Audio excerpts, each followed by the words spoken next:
প্রত্যেকটা জায়গায় মানুষকে সুন্দর প্রেজেন্টেশন তৈরি করতে হয়, আচ্ছা, বিশেষের জায়গাটা অর্জন করতে হয়, সুতরাং সবই কঠিন। ঢালিউড ইন্ডাস্ট্রির একজন স্বনামধন্য নায়িকা শবনম বুবলী, যিনি কিনা একজন শালীন নায়িকা হিসেবেই পরিচিত পুরো দেশবাসীর কাছে। তবে কথায় আছে সুনাম এবং দুর্নাম দুটোই ব্যক্তি মানুষের ক্ষেত্রে প্রযোজ্য।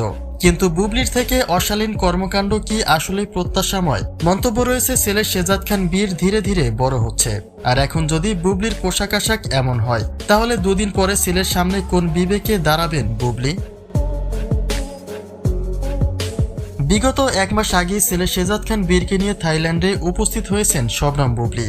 জানা যায় শত ব্যস্ততার মধ্যেও ছেলেকে সময় দিতে ব্যাংককে যাত্রা করেছে বুবলী। কেননা শাকিব খান তো বীরের থেকে দীর্ঘদিন ধরেই দূরত্ব বজায় রেখেছেন, অর্থাৎ শাকিবের থেকে পরিপূর্ণভাবে ছেলের মর্যাদা পাচ্ছে না বীর, যে কারণে বীরের সকল আবদার বুবলির একারই পূরণ করতে হয়। আর তারই ভিত্তিতে দীর্ঘ সময় নিয়ে ব্যাংকক যাত্রা করেছেন শবনম বুবলী।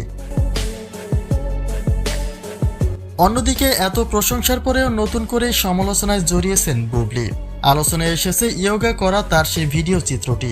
যদিও তিনি ব্যক্তিগত রুমে সবটা করেছেন, কিন্তু তা নিজের ক্যামেরায় ধারণ করে সোশ্যাল মিডিয়ায় প্রকাশ করাটা অনেকের চোখে বেহায়াপনা ছাড়া আর কিছুই নয়। কেননা বুবলী একজন সিনিয়র নায়িকা হিসেবে সকলের চোখেই একটা সম্মানের জায়গা তৈরি করে নিয়েছে। কিন্তু সম্মানিত সেই ব্যক্তি যদি অসামাজিক কর্মকাণ্ডে লিপ্ত হয়, তা নিশ্চয়ই ভালো চোখে দেখবে না দেশবাসী। কারো কারো ভাষ্যমতে শরীর দেখিয়ে উপার্জনের নতুন পথ খুঁজছে বুবলী।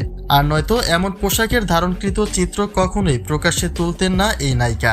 একজন নায়িকা হিসেবে নিজেকে ফিট রাখা বুবলীর জন্য গুরুত্বপূর্ণ, কিন্তু তা যে জনসম্মুখে এভাবে করতে হবে এমনটা কিন্তু নয়।